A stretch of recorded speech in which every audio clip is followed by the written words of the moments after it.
एक समय की बात है, एक सेठ के पास 7 पुश्तों के पालन पोषण जितना धन था। उसका व्यापार चारों तरफ फैला हुआ था, किंतु फिर भी उसका मन अशांत रहता था।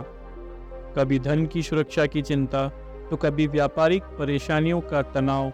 चिंता और तनाव के कारण वह अस्वस्थ रहने लगा। उसके मित्र ने उसकी गिरती दशा देख उसे बुद्ध के पास जाने की सलाह दी।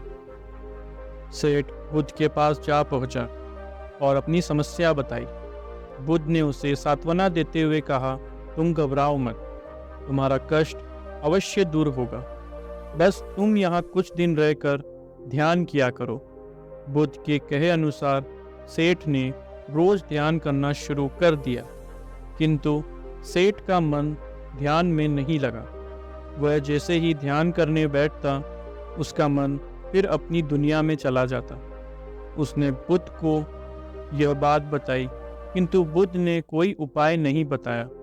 थोड़ी देर के बाद जब सेठ बुद्ध के साथ वन में शाम को भ्रमण कर रहा था, तो उसके पैर में एक कांटा चुभ गया। वह दर्द की वजह से चिल्लाने लगा। बुद्ध ने कहा, बेहतर होगा कि तुम मन को मजबूत कर कांटे को निकाल दो, तब इस दर्द से तुम्हें मुक्ति मिल जाएगी।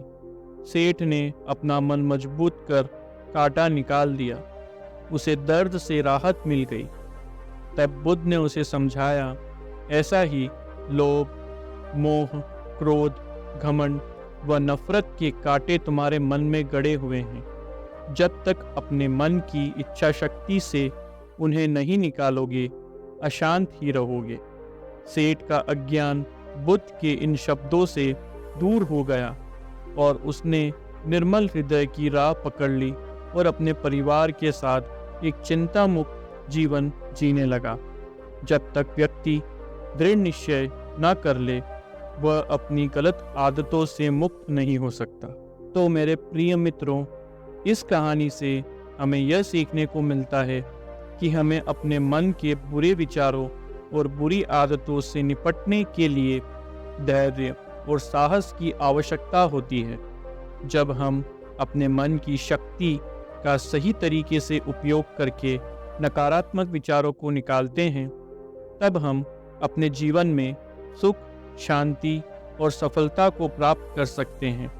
इसके लिए हमें स्वयं पर नियंत्रण बनाए रखने की आवश्यकता होती है और अपनी आलस्य, क्रोध और अन्य नकारात्मक भावनाओं को पहचान कर उनसे निपटने के लिए निरंतर प्रयास करते रहना चाहिए।